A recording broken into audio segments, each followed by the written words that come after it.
PCSJ आप लोग देने जा रहे हैं यूपी पीसीएस के पैटर्न पे, अर्थात पीसीएसजे का जो पैटर्न होगा जीएस का, उसकी जांच कर लें आप लोग कि किस तरीके से प्रश्न आएंगे और आपकी कितनी तैयारी है।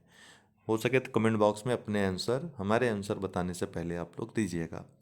तो डेली अब ये प्रोग्राम्स जो हैं करंट अफेयर्स और जीके के, या फिर कुछ अगर और डिमांड है आपकी, चूँकि 9 सेक्शंस जो हैं जो नए जुड़े हैं जीके में वो हम दे चुके हैं।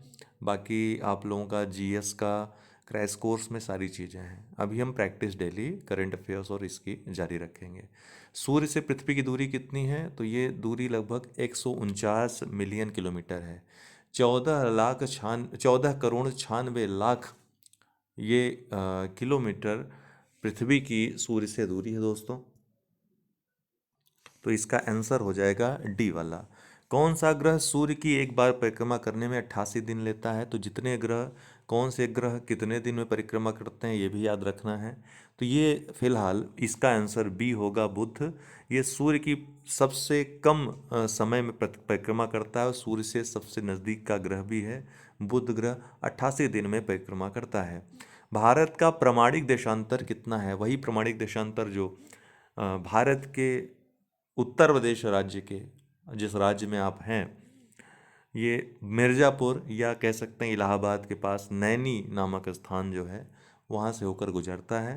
ये कुल 5 राज्यों से होकर गुजरता है भारत के। कौन से? छौवा से याद रखिएगा, ऊ से उत्तराखंड, म से मध्य प्रदेश, छ से छत्तीसगढ़, ऊ से उत्तर प्रदेश और आ से आंध्र प्रदेश। इन 5 राज्यों से होकर गुजरता है।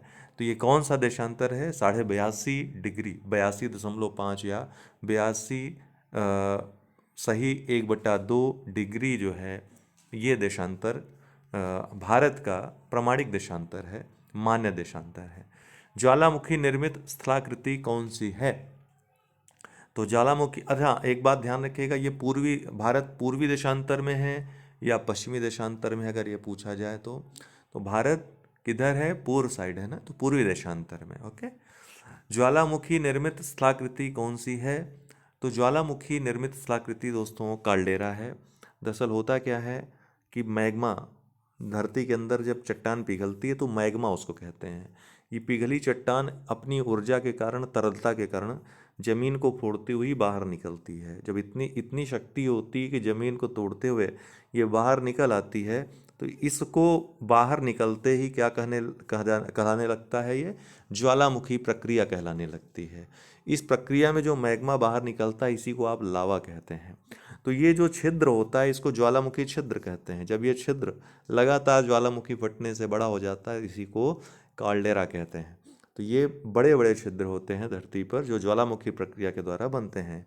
कौन सी नदी समुद्र में मिलने से पहले एक विस्तृत मरुस्थल से होकर गुजरती है? एक बड़े से मरुस्थल से होकर गुजरती है। कौन सी नदी इसमें से है?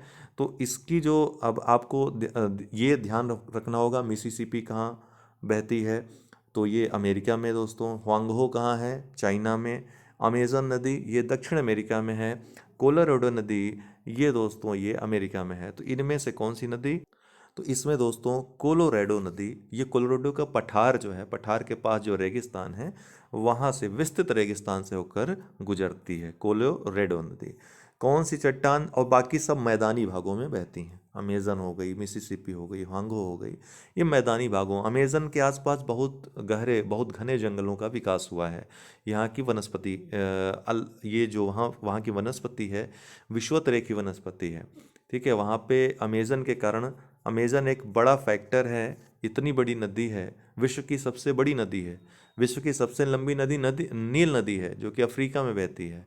ठीक है, अमेज़न नदी विश्व की सबसे बड़ी नदी है। अपनी सहायक नदियों के साथ विश्व का सबसे बड़ा अपवाह तंत्र बनाती है और यहाँ इसके कारण काफ़ी वर्षा होती है अमेज़न क्षेत्र में। और इसी के नाम पे इन वन क्षेत्रों का, जो घने वन क्षेत्र हैं, सदाबहार वन हैं, इनको अमेज़न वन कहा जाता है। ठीक है, मिसिसिपी, ये भी मिसिसिपी डेल्टा सबसे महत्वपूर्ण डेल्टा है जहाँ पर खेती अच्छी खासी होती है। मैदानी भाग है, यहाँ पर बसावट काफ़ी है अमेरिका में। हांगहो नदी ये चीन में बहती है और यहाँ भी काफ़ी, ये रेगिस्तान नहीं बहती, मैदानी भागों में बहती है और यहाँ के आसपास भी किनारों पर शहरों का, नगरों का विकास हुआ है। कौन सी चट्टान स्लेट में परिवर्तित होती है? अब स्लेट में परिवर्तित। देखिए 3 प्रकार की चट्टानें हैं। आग्नेय, आग्नेय चट्टानें जो मैग्मा जब पिघलता है तो उसको आग्नेय चट्टान, मैग्मा जब पिघलने के बाद जब ठंडा हो जाता है तो उससे जो चट्टान बनती है आग्नेय चट्टानें कहते हैं, इसीलिए उसको प्राथमिक चट्टानें कहते हैं, सबसे पहले बनती हैं। इन प्राथमिक चट्टानों जब कीड़े मकोड़े, ठीक है, पेड़ पौधे सब कार्बनिक अकार्बनिक पदार्थ जब लिपटते चले जाते हैं, एक समय के बाद इन चट्टानों का स्वरूप बदल जाता है, तो इनको अवसादी चट्टान कहते हैं, क्योंकि इनके अंदर अवसाद पाए जाते हैं।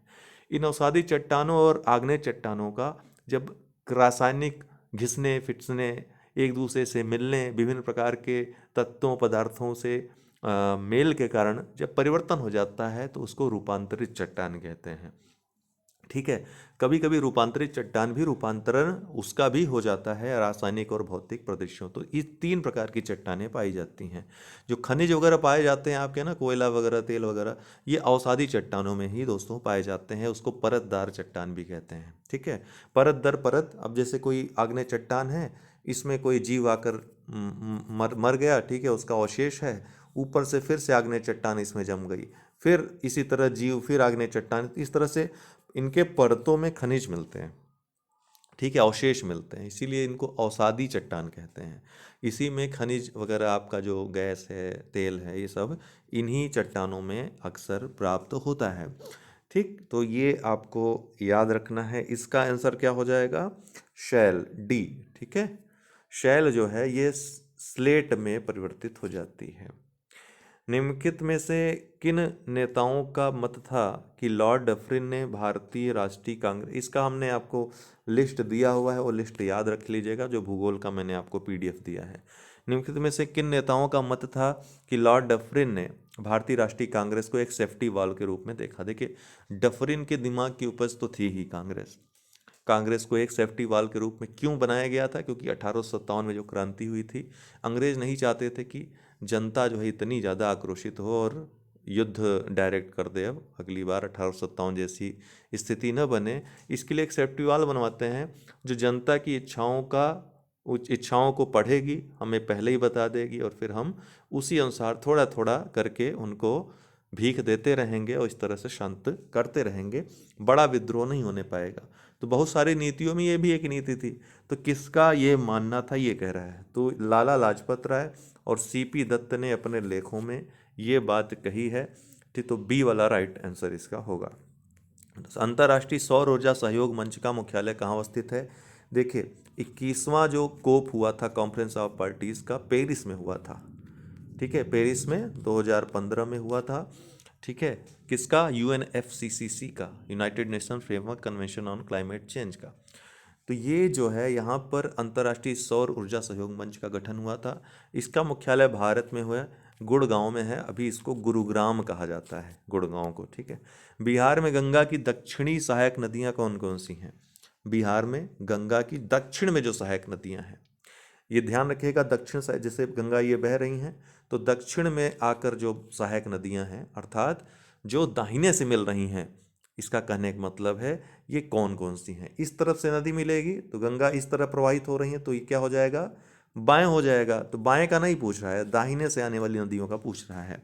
अगर दाएं बाएं में आप कंफर्म नहीं होंगे तो गलत हो जाएंगे। तो ये कौन कौन सी नदियां हैं? सोन नदी है, पुनपुन नदी और किऊल नदी, ये किधर से? इधर से आकर मिल रही हैं। ठीक है, सोन नदी पटना के पास मिलती है। ठीक है, अमरकंटक जो आपकी पहाड़ी है वहाँ से निकलती है। तो ये सोन नदी और पुनपुन नदी, किऊल। अब देखिए, आप बहुत आसानी से आप पता लगा सकते हैं, दामोदर हो नहीं सकता, ये बाएं से आती है। ठीक, कोसी हो नहीं सकती, ये भी दाहिने से आती है। ठीक है, तो गंडक हो नहीं सकती, घाघरा हो नहीं सकती, क्योंकि ये सब बाएं से आने वाली नदियां हैं। तो इजीली आप आंसर, भले पुनपुन और क्यूल के बारे में ना जानो, फिर भी आपको आंसर पता चल जाएगा। झारखंड में बॉक्साइट किन जिलों में मिलता है?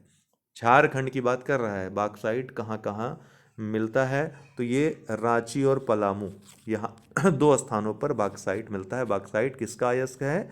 एल्यूमिनियम का अयस्क है। ठीक है, बॉक्साइट से ही एल्युमिनियम की प्राप्ति होती है।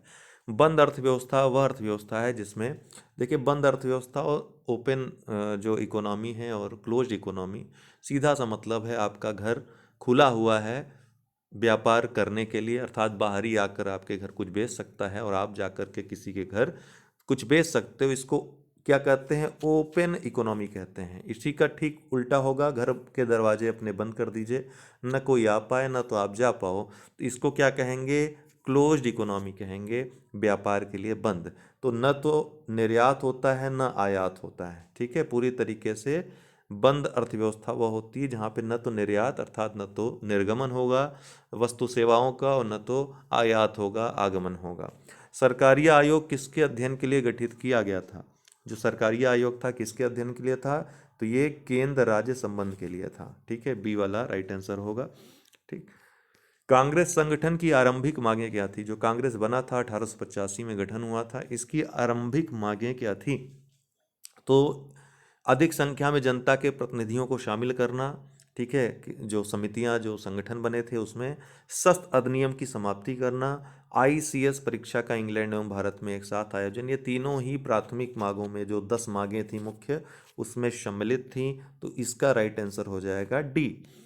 फील्ड मार्शल की पदवी पाने वाले प्रथम भारतीय कौन है? कल ही हमने आपको परीक्षा खबरी जो करंट अफेयर्स डेली आता है हमारा, देखिए आप लोग नीचे डिस्क्रिप्शन बॉक्स में लिंक दिया हुआ है जय हो स्टडी टेलीग्राम ग्रुप का, लॉ लॉ का भी आपको ग्रुप का दिया हुआ है, उसमें डेली हम परीक्षा खबरी आपको देखते हैं देते हैं करंट अफेयर्स का, उसको आप तैयार करते चलते हैं तो किसी भी परीक्षा में आपको कोई दिक्कत नहीं होगी। तो कौन थे प्रथम फील्ड मार्शल जिनको 5 स्टार मिला था? दो ही लोगों को 5 स्टार मिला है, एक करियप्पा को मिला है, मानेक शॉ को मिला है, लेकिन प्रथम कौन थे? तो ये करियप्पा थे, ए वाला राइट आंसर होगा, ठीक है। आर डी बनर्जी या राखाल दास बनर्जी द्वारा मोहनजोदड़ो की खोज कब हुई थी? तो राखाल दास बनर्जी ने मोहनजोदड़ो की जो खोज की थी दोस्तों, ये की थी वर्ष 1922 में। 1921 में दयाराम साहनी ने हड़प्पा की खोज की थी, जिसके नाम पे हड़प्पा सभ्यता नाम पड़ा इसका, तो वर्ष 1922 में। सुमेलित करना है कब कौन सी योजना चली? तो मनरेगा की शुरुआत कब हुई थी? मनरेगा की शुरुआत दोस्तों देखिए, एक बार देख लीजिए इसको,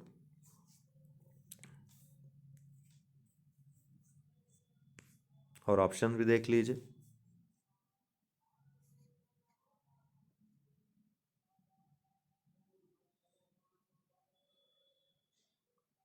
देखिए, मनरेगा की जो शुरुआत हुई थी दोस्तों कांग्रेस के काल में हुई थी, आपको याद है 2005 में, 2006 से ये कार्य करना इसने शुरू किया था, बाद में 8 में विस्तार हुआ था इसका, 9 में नाम इसका चेंज हुआ था। तो ठीक है, नरेगा से बाद में मनरेगा हो गया था। तो मनरेगा जो है 2005 में, प्रधानमंत्री जन धन योजना 2014 में आते ही इसको स्टार्ट किया था मोदी जी ने। अटल पेंशन योजना इसकी शुरुआत 2015 में हुई थी। ग्राम उदय से भारत उदय योजना की शुरुआत 2016 में हुई थी। तो इसका राइट आंसर क्या हो जाएगा? 2143 बी वाला इसका राइट आंसर हो जाएगा, ठीक है। जिला न्यायाधीशों को कौन नियुक्त करता है? जो इस तरह के प्रश्न भी आएंगे, लॉ का चूंकि पेपर है, तो जिला न्यायाधीशों को की नियुक्ति कौन करता है? जो डिस्ट्रिक्ट जज होते हैं वो उनकी नियुक्ति कौन करता है? तो संबंधित राज्य का राज्यपाल। नियुक्तिकर्ता कौन होता है? जो राज्य का राज्यपाल होता है वो इनकी नियुक्ति करता है। आज़ाद हिंद फौज का गठन कब हुआ था?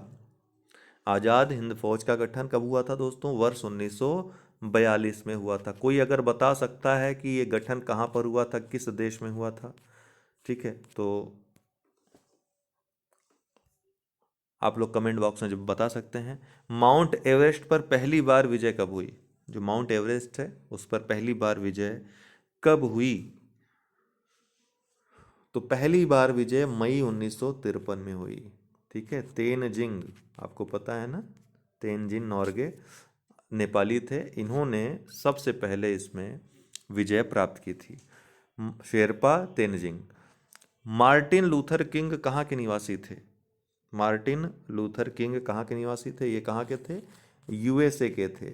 रंगभेद के खिलाफ इनकी लड़ाई के लिए जाने जाते हैं। दक्षिण अफ्रीका में गांधी जी के अंग्रेज अनुयायी कौन थे? दक्षिण अफ्रीका की बात हो रही, जब प्रवास था वहाँ विभिन्न गतिविधियाँ चलाई गांधी जी ने, तो वहाँ पर इनका अंग्रेज अनुयायी कौन था जिसका सबसे ज़्यादा जिक्र होता है? एंड्रूज, सर एंड्रूज कहते हैं इनको।